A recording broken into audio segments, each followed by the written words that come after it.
I knew soon after I became acquainted with Rudolf Verba, I became comfortable using the nickname by which friends called him, which was Rudi.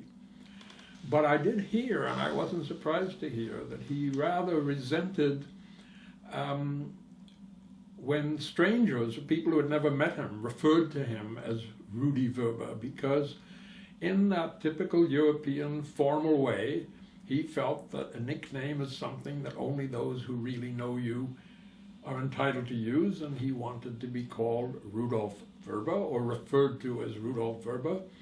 And he might have not minded at all if people addressed him as Professor Verba.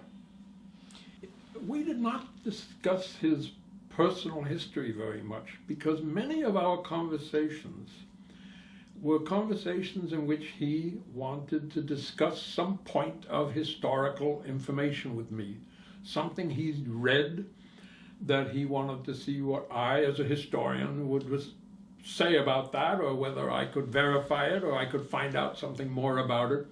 I was not a person with whom he meditated on his or reflected on his personal life. I was a friend of his who was a historian, and many of our conversations reflected that fact, that he thought occasionally I'd be sitting in my office at UBC and the phone would ring and I would hear this deep, gravelly voice of his saying, addressing me in a way very few people addressed me, because most people who know me call me Chris. But I think he liked using my full name. His tongue would roll on my name.